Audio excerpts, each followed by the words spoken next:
नमस्कार दोस्तों, स्वागत है आपका हमारे official YouTube channel GS by Neeraj sir में। कैसे हैं आप सब? मैं उम्मीद करता हूं स्वस्थ होंगे, मस्त होंगे, अपनी तैयारी में व्यस्त होंगे। बट आज का जो वीडियो है TGT PGT आर्ट से संबंधित है और मूल रूप से TGT PGT आर्ट में हम लोग क्लास नंबर 37 देख रहे हैं, जो टेस्ट पेपर 37 है। टेस्ट पेपर 37 में मूल रूप से 20 क्वेश्चंस लिए गए हैं, जैसा कि प्रत्येक टेस्ट में लिया जाता है। अच्छा, इन 20 क्वेश्चनों में आपका कितना क्वेश्चन सही जाता है, ईमानदारी के माध्यम से आपको ज़रूर बताना है। ठीक है, ईमानदारी दर्शाते हुए इसलिए कह रहा हूँ क्योंकि बहुत से लोग जो है अपनी प्रोफेशन को अपना थोड़ा सा हाईलाइट होने के लिए ऐसा कर देते हैं, कमेंट बॉक्स में लंबा चौड़ा लिख देते हैं, लेकिन ऐसा नहीं है बेटा। आपको ईमानदारी के साथ बताना है आपका टेस्ट पेपर कैसा क्या है। मैं बार बार कहता हूँ टेस्ट पेपर आपको कैसे देना है। सबसे पहले ऊपर लिखिए इसे टेस्ट पेपर 37, उसके बाद इस टाइप से 1 2 3 4 इस टाइप से कॉलम बना लीजिए। फिर मैं जो क्वेश्चंस पढ़ूंगा उनके 4 ऑप्शंस पढ़ूंगा, आप राइट आंसर देख लेना, अपना लगा देना यहाँ पे। जब मैं बताऊंगा तो उसका राइट आंसर यहाँ पे लगाना। फिर दोनों में डिफरेंस देखना, कौन सा सही कौन सा गलत है, तब जाके आपका स्वमूल्यांकन अच्छे से हो पाएगा और आप ईमानदारी के साथ अपना मूल्यांकन कर पाएंगे। और कुछ लोग होते क्या हैं, सीधे लाइनिंग तो खींच लिए लेकिन वो एक ही के साथ चल रहे हैं, ए बी कर रहे हैं।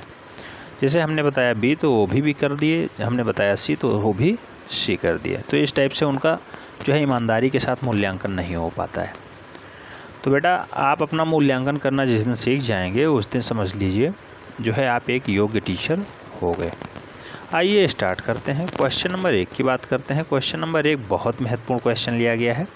शाहजहां और उसके बेटे दारा को किसने चित्रित किया है, उस चित्रकार का नाम बता देना है। तो शाहजहां और दारा को चित्रित करने का श्रेय किसके पास है? ऑप्शन है गोवर्धन, पयाग, अब्दुल हसन या फिर मानूक। राइट आंसर किसके साथ जाएगा? आप भी जानते हैं मुग़ल चित्रकला में सबसे फेमस चित्रकार गोवर्धन रहा है और गोवर्धन ने ही मूल रूप से शाहजहां और उसके बेटे को यानी दारा शिकोह को भी चित्रित किया है। राइट आंसर फर्स्ट के साथ चला जाएगा। क्वेश्चन नंबर 2 की बात करते हैं। क्वेश्चन नंबर 2 में कहा गया है हुमायूं का दरबारी चित्रकार कहाँ का रहने वाला था। बहुत ही बढ़िया क्वेश्चन पूछा गया बेटा।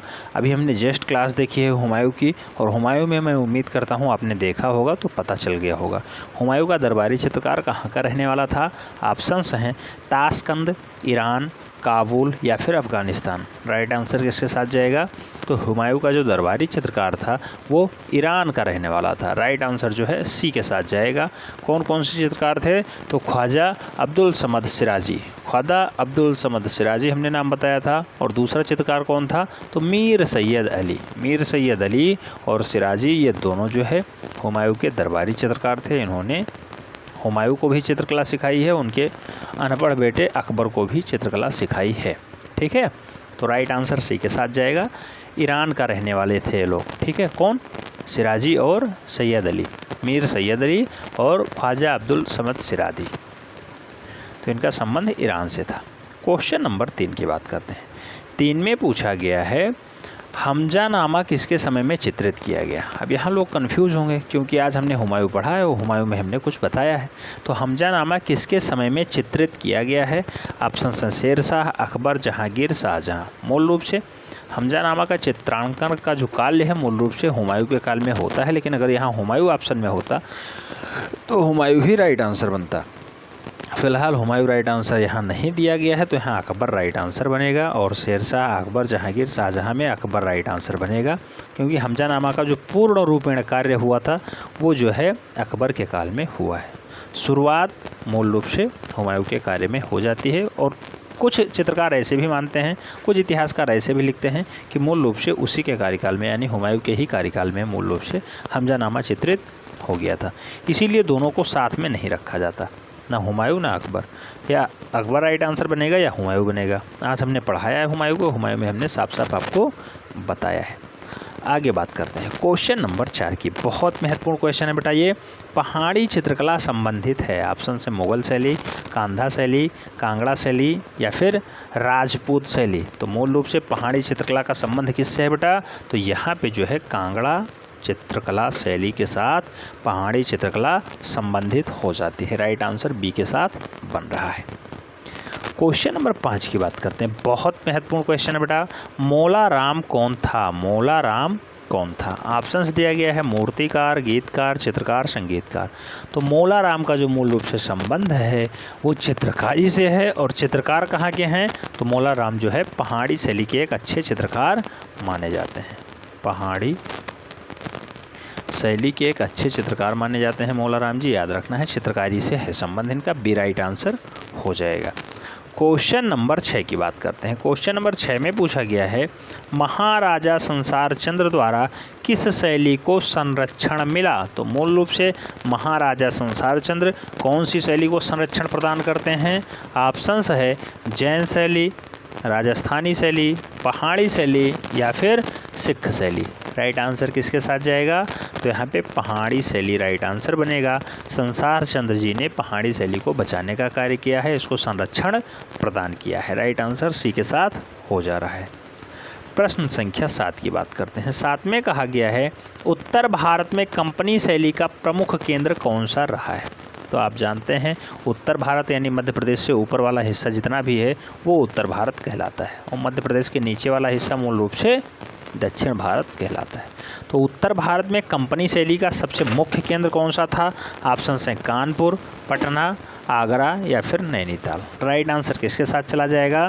तो यहाँ पे बिहार की राजधानी पटना जो है सबसे प्रमुख केंद्र रही है कंपनी शैली के लिए। राइट आंसर सी हो जा रहा है। आगे बात करते हैं क्वेश्चन नंबर 8 पे।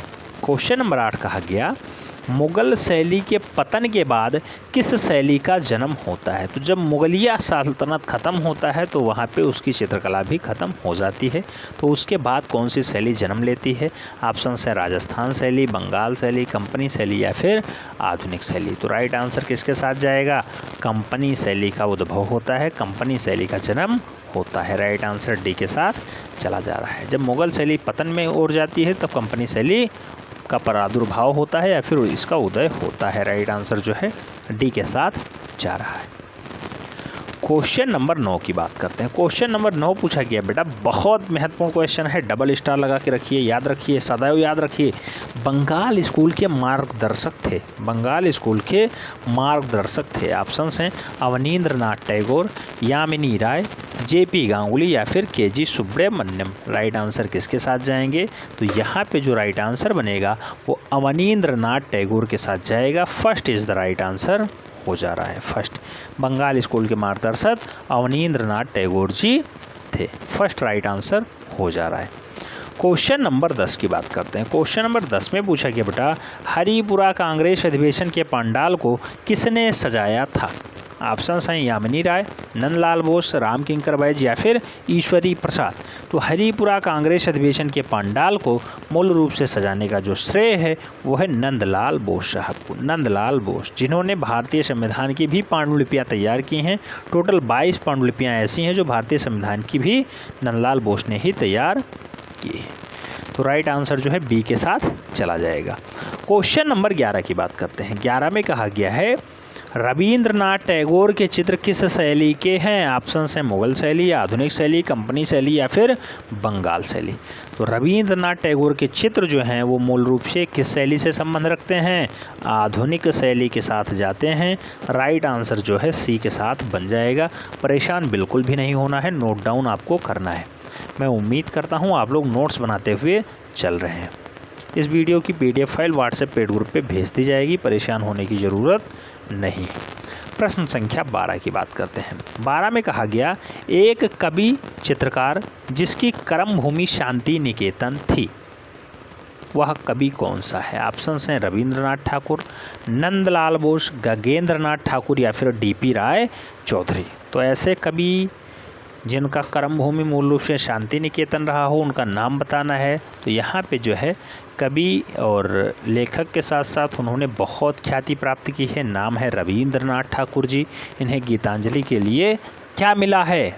गीतांजलि के लिए क्या मिला है और कब मिला है? कमेंट बॉक्स में आपको ज़रूर बताना है कि रविंद्रनाथ ठाकुर जी को गीतांजलि के लिए कब और क्या मिला है। कमेंट बॉक्स में आपको छापना है।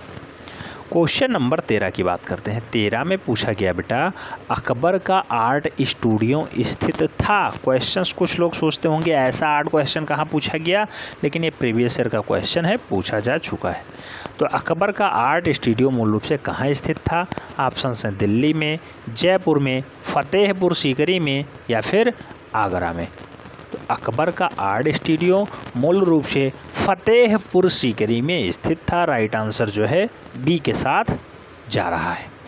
नेक्स्ट क्वेश्चन नंबर 14 की बात करते हैं। क्वेश्चन नंबर 14 में कहा गया इनमें से किस मुगल चित्रकार ने भारतीय देवी देवताओं के चित्रण करने स्टार्ट किए? तो भारतीय देवी देवताओं को चित्रित करने का श्रेय किसके पास है? ऑप्शन है मंसूर, दासवंत, ख्वाजा अब्दुल समद या फिर मीर सैयद अली। मीर सैयद अली और ख्वाजा अब्दुल समद मूल रूप से ईरानी चित्रकार थे, ईरानी चित्रकार। ठीक है। और मुगल चित्रकार जिसने भारतीय देवी देवताओं को चित्रित करने का काम किया उसका नाम है दसवंत। दसवंत ऐसे चित्रकार हैं जिन्होंने ऐसा काम किया है। राइट आंसर जो है बी के साथ जा रहे हैं। क्वेश्चन नंबर 15 की बात करते हैं। क्वेश्चन थोड़ा सा जो है लेंदी भाषा में लिखा है, लेकिन राइट आंसर आप सब दे ले जाएंगे, मैं ऐसी उम्मीद करता हूँ। क्वेश्चन नंबर 15 की बात करें तो पूछा गया है मध्यकालीन भारत के किस सम्राट के शासनकाल के दौरान चित्रकला अपने चरम सीमा पर पहुंच गई थी? चित्रकला अपने चरम सीमा पर पहुंच गई थी। ऑप्शन हैं अकबर, जहांगीर, शाहजहां, औरंगजेब। तो चित्रकला अपने चरम सीमा पर पहुंचने का जो श्रेय प्राप्त करती है वो जहांगीर के ऊपर जाती है, जहांगीर के सेहरे पे प्राप्त है। मध्यकालीन भारत का सबसे कुशल सम्राट माना जाता है जिसने चित्रकला को अपने बुलंदियों पे पहुंचाया, चरमोत्कर्ष पे पहुंचाया। राइट आंसर सी के साथ जा रहा है।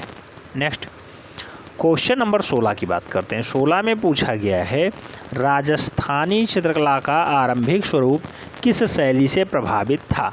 ऑप्शन हैं मुगल शैली, पहाड़ी शैली, दक्खनी शैली या फिर अपभ्रंश शैली।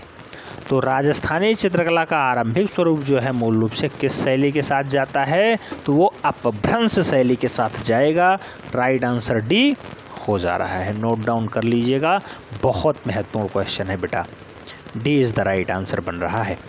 क्वेश्चन नंबर 17 की बात करते हैं। 17 में पूछा गया है पोथी चित्रों का निर्माण किस राजवंश ने कराया? तो पोथी चित्रों का जो निर्माण है मूल रूप से किस राजवंश ने कराया? ऑप्शन हैं पाल, गुप्त, हिंदू या फिर जैन। राइट आंसर किसके साथ जाएगा? तो पोथी चित्रण का निर्माण पाल शासकों के द्वारा कराया गया। पा से पोथी, पा से पाल, यानी पाल शासकों ने पोथी चित्रण का निर्माण करवाया, याद रखना है। ए राइट आंसर हो जा रहा है।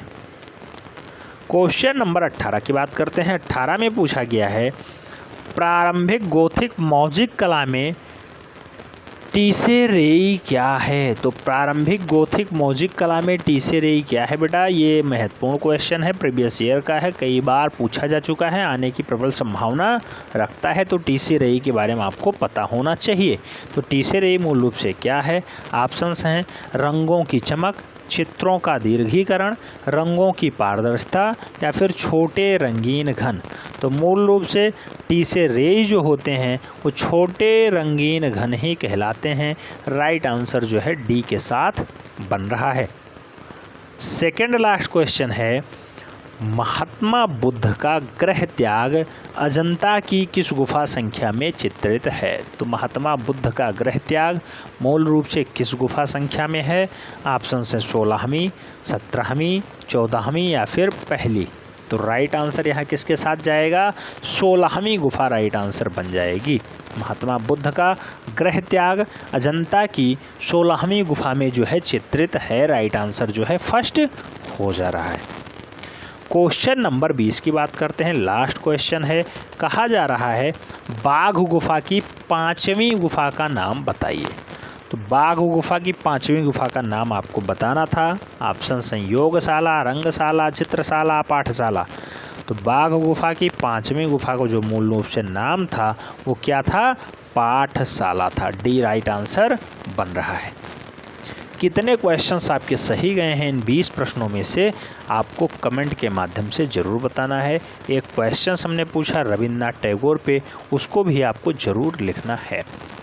मैं उम्मीद करता हूँ आपको ये टेस्ट पेपर समझ में आया होगा। अगर समझ में आया है तो वीडियो लाइक कर देना बेटा, और फ्रेंड्स के बीच ज़रूर शेयर करना, जिससे अधिक लोग लाभान्वित हो पाएँ। अभी भी बहुत से सेगमेंट ऐसे हैं, बहुत से लोग ऐसे हैं जो अभी इसकी महत्ता को नहीं समझ रहे हैं, जबकि आप जानते हैं कि बहुत जल्द रिजल्ट भी आपके सामने आने वाला है और बहुत जल्द ही जो है नोटिफिकेशन देखने को मिल जाएगा आपको नई भर्ती के लिए।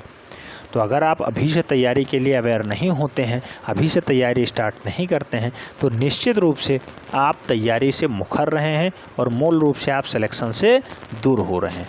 तो इसलिए अभी से जो है पसीना बहाना स्टार्ट कर दीजिए, निश्चित रूप से आप सफल होंगे। मिलते हैं नेक्स्ट राउंड में, तब तक के लिए जय हिंद।